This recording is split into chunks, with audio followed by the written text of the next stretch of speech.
শুভেন্দুর 180 আসনের টার্গেটকে খোঁচা দেবাংশুর। সোশ্যাল মিডিয়ায় শুভেন্দুকে খোঁচা। 200 টার্গেট দিয়ে 77 পায়, 35 টার্গেট দিয়ে 12 পায়। 180 টার্গেট সেট করে তারা কত পেতে পারে? অঙ্ক কষে শুভেন্দুকে জবাব দেবাংশুর। 180 নয়, 61 আসন পাবে বিজেপি। শুভেন্দুর দাবিকে কটাক্ষ করে দাবি দেবাংশু ভট্টাচার্য।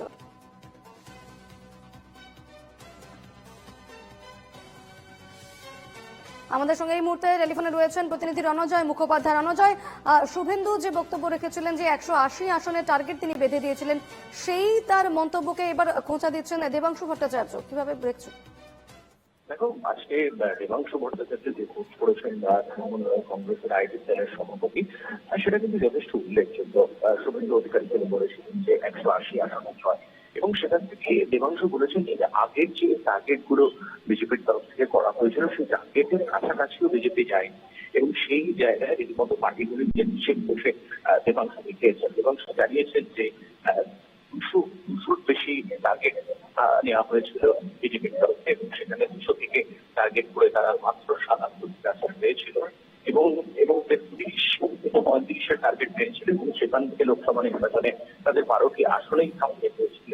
সেই জায়গা থেকে বিজেপির তরফ থেকে এখন সেই টার্গেট নামিয়ে আনা হয়েছে 180টি, এবং 180টি সে কোন পথে যাবে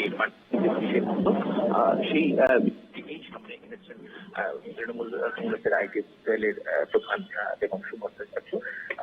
277 হলে 38%, 35-এর 12 হলে 34%, ঐকিক নিয়ম হিসেবে দেবাংশু ভট্টাচার্য জানিয়েছেন, এবং সেখান থেকে বিধানসভার যে ট্র্যাক রেকর্ড ধরলে তারা ভোটের যে তুমি সঙ্গে থাকো, আমি তোমার কাছে ফিরবো। আমরা শুনবো গতকাল ঠিক কি বলেছিলেন শুভেন্দু অধিকারী।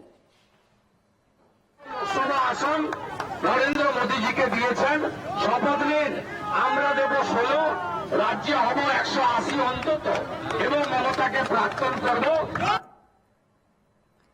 আমরা শুনছিলাম শুভেন্দু অধিকারীর সেই মন্তব্য, যেখানে তিনি 180 আসনের টার্গেট বেঁধে দিয়েছেন, এবং তার সেই মন্তব্যকে এবার খোঁচা দেবাংশুর।